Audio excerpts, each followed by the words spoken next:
Luciferian New World Order is in the process of establishing a communistic socialistic one-world government. In addition to this new socialistic world government, it will also establish a new religion.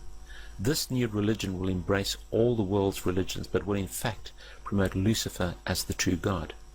Those who do not worship the beast spoken of in Revelation and do not accept the mark of the beast will be cut off from society and terminated. Talking about the New World Order and the new one world religion that goes along with it, I want to introduce you to a place called Astana in Kazakhstan. Astana is described as the New World Order's great city, and I'm reading from this website which says, Astana is the capital city of Kazakhstan with an official estimated population of nearly 700,000 people as of March 1st, 2010. Astana is the first large capital being built in the 21st century. The word Astana originates from Persian, Astana from the verb istadan, which means to stand in respect, and literally means threshold, i.e. royal or sacred, when people stand in respect and awe, implying where the court is seated, as in a capital city or a shrine town. What this really means is that Astana is being built as a shrine to the New World Order. Now, we want to have a look at what this means and the symbolism surrounding this, as well as the religious aspects or the religious dimensions to it.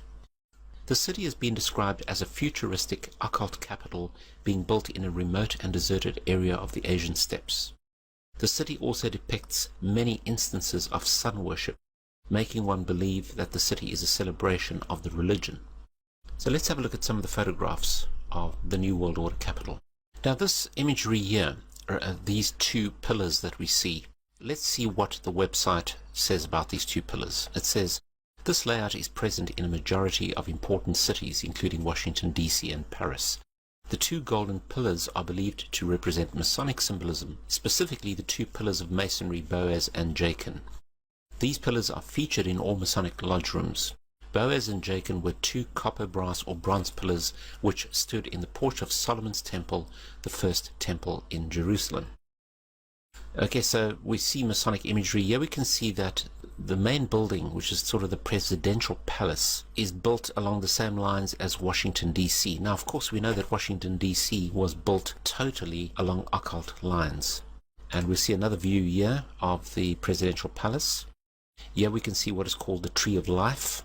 At the back here, we'll see later that there's a meeting room right at the top here where the world's religions are being united. There's an eagle up there which symbolizes power. We're seeing basically a New World Order, New Age city being built. Okay, so let's carry on.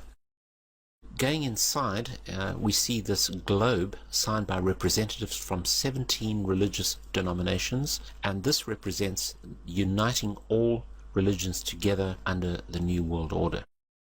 Very, very, very, very significant. Okay, so we see a clear plan that part of the New World Order is to unite the world's religions without a shadow of doubt. Now, this pyramid is dedicated to the renunciation of violence and to bring together the world's religions. The architect claims that the building has no recognizable religious symbols, but in reality the pyramid is a temple for sun worship, which is the religion of the New World Order. The pyramid is the main symbol of Freemasonry and ancient religious doctrine. Today's elite use these pyramids as symbols of power throughout the world. Las Vegas and Dubai contain similar structures, as do many other cities in the world. Here we have the apex of the pyramid, and this is what we're going to see inside. So the apex is round and covered with sunlight. Images of white doves are embedded in the windows. This is obviously to do with world peace, representing also the unification of world governments and religions in this round circular shape, and the New World Order. So the apex, which is at the top of the pyramid, is the ultimate representation of illumination, which is the spiritual evolution of humanity into this new golden age or era of Aquarius, as we've seen before. Inside we see this meeting room, and we see the sun imagery and eye right in the center of this room. I mean, it couldn't be more clear. This is pure Luciferian worship right here. This is Lucifer being worshipped.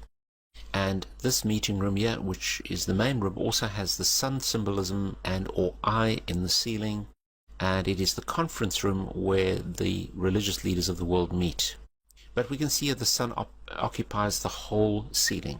So all about illumination. This is the tree of life. And it says this monument is meant to embody a folk tale about a mythical tree of life and a magic bird of happiness. The tree of life, as it's called, is a roadmap which spirits supposedly use when they leave the material world to join the afterlife. The golden globe at the top of the monument represents the sun, the supreme deity, and here we have sun worship again. Now inside the gold globe, which is right at the top of that construction there, we have this very strange looking symbol.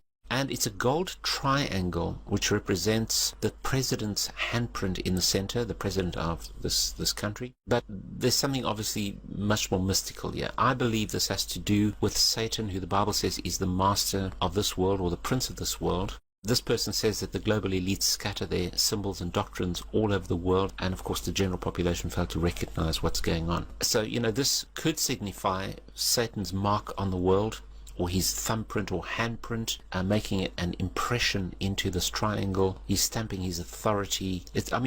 Ultimately, this is right at the top of this tree of life. So, once again, we have the shrine to Luciferianism, to illumination, that Satan is in fact the light bearer and the bringer of light to humanity and spiritual life to humanity. Here we have a helix shape.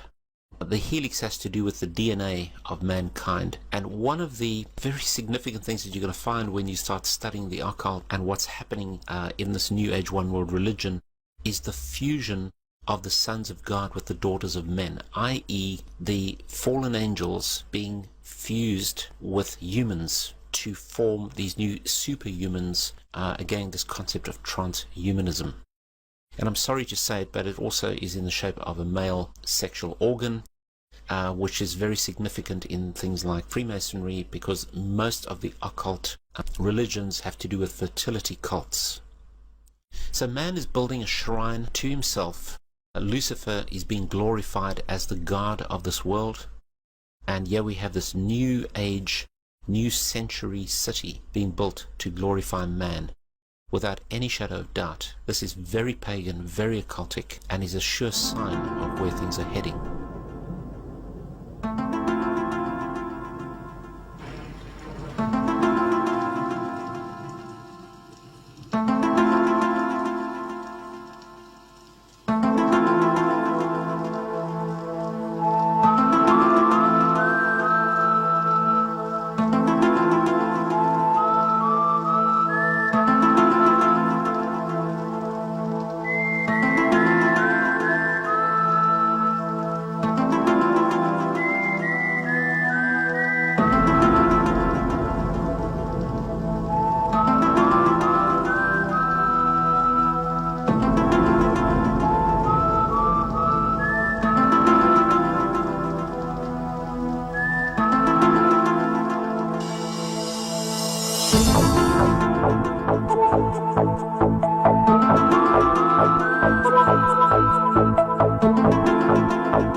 Thank you.